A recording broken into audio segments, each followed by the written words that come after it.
This is the first Welsh Conference, so it's really exciting to be here. I think it's very important that we have a Welsh voice on education issues, and this has been a fantastic forum for it today. So many speakers who've really given, have basically taken key points from all teachers in Wales, from all aspects, from all ages. Across the UK, the cuts being implemented by the government are putting education at risk. Increased funding is desperately needed to safeguard our children's education. We wish to add that we need to strengthen our position by requesting discussions with the Welsh Government to agree a common, transparent funding formula. We hear, for example, of consortium challenge advisors going into schools and saying to the head teacher, that teacher needs to be on a capability. We must continue to fight for a curriculum which is based on sound assessment for learning principles for every child as an individual, and move away from the nonsensical whole school accountability measures we have allowed ourselves to be drawn into in recent decades. It's still concerning that consortia and therefore many schools continue to be obsessed with data collection and comparison. Since being a supply teacher, my salary has more than halved, and I now earn the equivalent of M1 on the scale, with no access to teachers' pensions, sick pay or CPD opportunities. We need to regulate these agencies who cream off huge amounts of our wages and public money. In April I got a call from one of my two agencies to say an allegation had been made against me and I couldn't work. I strongly urge you to support this motion that we campaign for measures to prevent unwarranted suspensions. We need to save teachers, we need to save teachers' careers, teachers' reputations and teachers' lives. The root cause of what has to be recognised as a crisis is unmanageable workload and the lack of a healthy work-life balance. Out of the 600,000 children who live in Wales, 1 in 3, that is 200,000 children, are living in poverty. In Wales, we've had great difficulty getting important matters to us on the conference agenda. So having our own conference where we can discuss and debate all the issues in Wales in one place is brilliant. It's absolutely superb. Fantastic. And that's another great thing about it, is you get the opportunity to network with people. We're all so busy in schools that you don't have the opportunity to network with and speak to other divisions, and this gives us that opportunity as well. How refreshing it is to come to a conference that is about Wales. You know, ATL conferences, and I'm sure NUT the same, dominated by English issues, which are these days so very, very different to Welsh issues, and increasingly so. Mae gynadledd yma yn bwysig iawn I ni yng Nghymru, oherwydd bod athrawon yng Nghymru wedi brwydro am rai blynyddoedd I gael llais a llwyfain I faterion addysg yng Nghymru, gyda'r bwriad o fedru gwneud gwahaniaeth trwy lunio polisiau newydd fydd yn rhoi safonau gwych I athrawon ac I blant Cymru. The Welsh Government seem to be engaging with the NEU. We are the largest education union. Kirsty Williams spoke to us this morning and gave us her views on the way she wants the future of education to go in Wales, and lots of people had the opportunity to ask questions, give their points of view. Hopefully she's listened. I think she listens far more than English. She also listens far more than perhaps previous Welsh Cabinet Secretaries. I don't think she is going to be able to respond to all our demands, but then that's the role of any politician, is to listen and to interpret and to take it their own way. But I think we have dialogue, real constructive dialogue, where she actually refers to people by their first name, where phone calls can be made, where people are actually involved and included. I know that you come here today in the spirit of collaboration and collective working, an approach that I welcome and that I've already seen in action over recent months. Before moving on with my remarks, I want to reiterate my belief that an education system or an individual school can only be as good as the people who stand and work alongside our children in classrooms. It's my belief that teaching should be one of the most respected professions in Wales, and I know that all too often it isn't the case. I want to change that. I'm absolutely determined that we take more action to promote both the benefits of teaching and, crucially, the success and best practice that I see right the way across Wales. We do have world-leading practice happening in our schools, and we need to make sure that the world knows about it.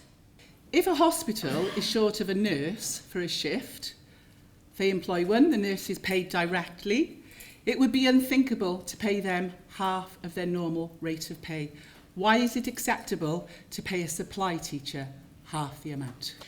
My first perspective is how we ensure quality for children who are being taught by supply teachers. That's my first principle.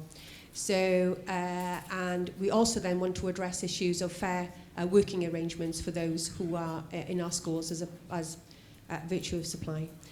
I was delighted at the introduction of the foundation phase.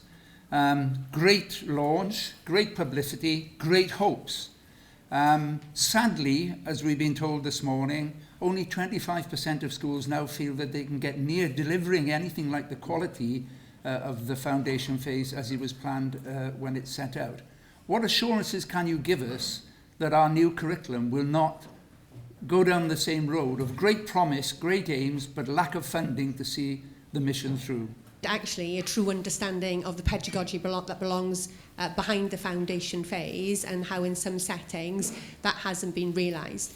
Now, that's clearly a problem that we need to address as a government, which is why last year we set up the National Network of Excellence in Foundation Phase so that we can ensure that all schools and practitioners have access to what they need to ensure the consistent pedagogical principles behind the foundation phase are rolled out and used in our settings. The continued use of the national tests appears very contradictory towards the principles and ethos of the new curriculum. They do not seem to be valued by anyone in the profession or Estin, and they are certainly very damaging to pupils' well-being and the workload of teachers. Could Welsh Government consider the removal of these tests as a matter of urgency, even in their adaptive form, so that we are able to focus on aspects that will have a much more valuable impact on our learners in the long term? Assessment is there and the testing is there for parents and children and you. It is not there for me. And you have to take my word for that because we have changed in primary schools how that data is reported. My question is, what can you do to ensure that every class has a qualified teacher stood in front of it? The government keeps saying that it's very difficult to compare England with Wales now, and that's why you stopped publishing the data for pupil funding, but is there any chance of that coming back as well? Considering the exploitative nature of supply agencies, have you considered banning private teaching agencies and employing all supply teachers directly through the local authorities? We rank 22nd out of 22 authorities with the lowest funded authority in Wales. There's a difference of £1,360 between the highest and the lowest funded schools, and it means that our pupils are missing out in the Vale. And it leads to redundancies as well when schools don't have enough money. Every single year we have more and more redundancies. Are there any plans to come up with a fairer way of funding schools? The decision that the Welsh Government makes is how much money is made available by the RSG. How that is divided up by individual local authorities and the methodology about how that is delivered to individual authorities is actually a formula that has been agreed by all 22 local authorities. If the 22 local authorities under the auspices and the umbrella of the WLGA want to change the funding formula, we as Welsh Government are happy to sit down and have that discussion with them.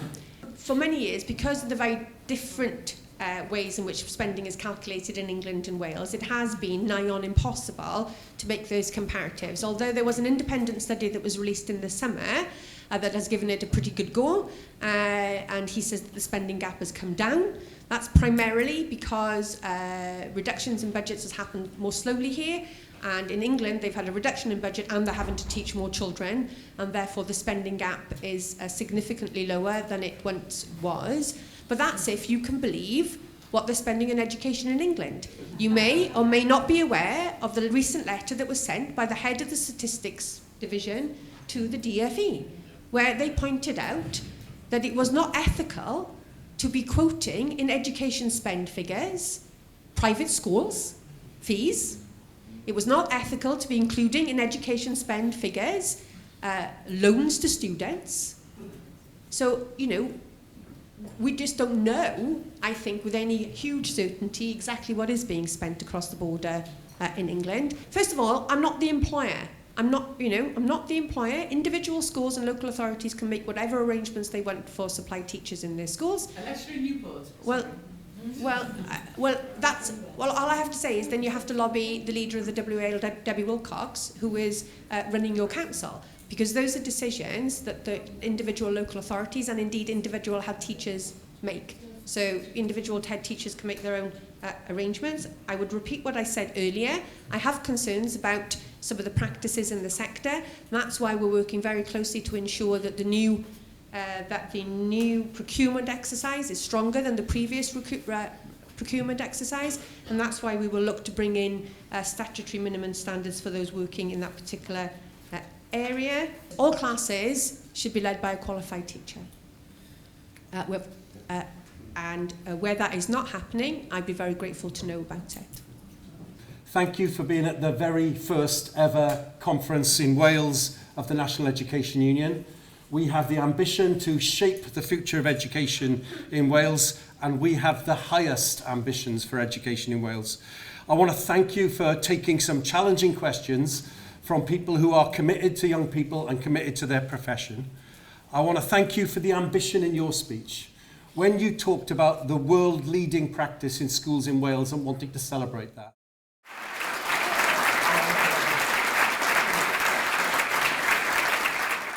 And it was very, very nice to hear that a lot of the policies that are going to be implemented in the future have been done by listening to the unions, as opposed to in the past where we have felt that has been imposed on us. It's really good that the Cabinet Secretary for Education came to the conference. So I thanked Kirsty Williams for being at the conference. She took some challenging questions from people, and not every answer she gave is an answer that I support, but I do think she's a Cabinet Secretary who is passionate about education, is listening to us on some issues, and we have to make every use of that we can, and then develop better relationships so that we can explain why, for example, on supply teachers, the Northern Ireland supply teacher model would be a much better model than what the Wales government's looking at, and how we can explain on the vital questions of assessment of children, that the best in the world don't rely on national testing systems. They don't work that well. There are two issues that are really bothering just about everybody in Wales. You know, our pay having been frozen for such a long time, and through no fault of our own either. You know, the austerity agenda has nothing to do with the public sector. It was created by the private sector, who are now all enjoying great booms of pay rises and so on, and we're still paying for it. So obviously that's one issue, and workload. You know, the accountability measures and so on. The extra layer of accountability we have for the local consortia, who seem to, initially anyway, started to duplicate Estin's role at a more local level, has caused a huge amounts of stress. So ni'n meddwl y bod yr atab yna ar flaen dafod ar rhan fwyaf o athrawon o rheolwyr a'n cais ni fysa ariannwch addysg yn deg I bob ysgol ac I bob plentyn drwy'r wlad. It's really vital that teachers, support staff, school leaders in Wales get to meet and decide policy about how we react to the Wales government. So much of education is a devolved matter, including all of teacher pay and conditions from the end of September. It's vital that we engage members in Wales in deciding how the union reacts to the challenges that we face. We're a small nation. We are only just over 3 million people, but spread over a large area. We've got a greater common voice, we've got a greater common belief, and it's our ownership of the education system, owned by the Welsh Government, that can take responsibility for what happens here in Wales without interference from elsewhere. This is the first day of the rest of our lives. This is the first time as a union we've had an opportunity to really control our own agenda, to set our own policies, and to do so in cooperation with our colleagues in England, but actually using our own expertise and our own experience. And you'll have heard from the speech of the Minister today and the questions that she was asked. We've got a really good working relationship with her. So I think today we create our policies, we build the future direction of the union, and we go from success to success.